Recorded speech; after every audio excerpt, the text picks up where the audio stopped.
श्री कृष्ण जी कहते हैं, आप वो काम बिल्कुल न करें जो आपके बस में ना हो। श्री कृष्ण जी बताते हैं कि आप अपने जीवन में खुशहाली कैसे ला सकते हैं। आज हम आपको इस छोटी सी कहानी के माध्यम से समझाने का प्रयास करेंगे। बहुत समय पहले की बात है। गंगा नदी के किनारे एक पीपल का पेड़ था। पहाड़ों से उतरती गंगा अपने पूरे वेग से बह रही थी। तभी अचानक पेड़ से दो पत्ते नदी में आकर गिर गए। एक पत्ता तिरछा गिरा और एक पत्ता सीधा गिरा। जो पत्ता तिरछा गिरा था वो जिद पर अड़ गया और कहने लगा, आज चाहे जो हो जाए मैं इस नदी को रोक कर ही रहूंगा। चाहे मेरे प्राण ही क्यों न चले जाए, मैं इसे आगे नहीं बढ़ने दूंगा। वह पत्ता जोर जोर से चिल्लाने लगा कि रुक जा, गंगा में तुझे आगे नहीं जाने दूंगा। पर नदी तो बहती ही जा रही थी। नदी को तो पता ही नहीं था कि कोई पत्ता उसे रोकने का प्रयास कर रहा है। वह लगातार संघर्ष कर रहा था। वो पत्ता नहीं जानता था कि बिना लड़े भी वहीं जाना था, जहां थक कर और हार कर पहुंचेगा। परंतु अब और तब के बीच का समय उसके लिए दुख और संताप का समय बन चुका था।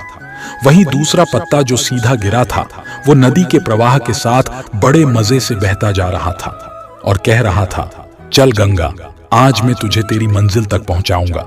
चाहे जो हो जाए, मैं तेरे मार्ग में कोई भी अवरोध नहीं आने दूंगा। नदी को इस पत्ते के बारे में भी कुछ पता नहीं था। वह तो अपने धुन में सागर की ओर बहती जा रही थी। लेकिन यह पत्ता खुश और आनंदित था, क्योंकि उसे तो यह लग रहा था कि मैं ही नदी को अपने साथ बहाए ले जा रहा हूं। तिरछे पत्ते की तरह सीधे पत्ते को भी यह नहीं पता था कि चाहे वो नदी का साथ दे या ना दे, नदी तो वहीं पहुंचेगी जहां उसे जाना है।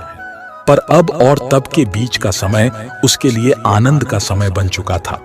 जो पत्ता नदी से लड़ रहा था, उसके जीत का कोई उपाय नहीं था, और जो पत्ता नदी के साथ बहता जा रहा था, उसकी हार का कोई उपाय नहीं था। दोस्तों, श्री कृष्ण जी कहते कि यह कहानी हमें यह सिखाती है कि जिस दिन हम लड़ना छोड़ देते हैं, उस दिन से हम जीना शुरू कर देते हैं।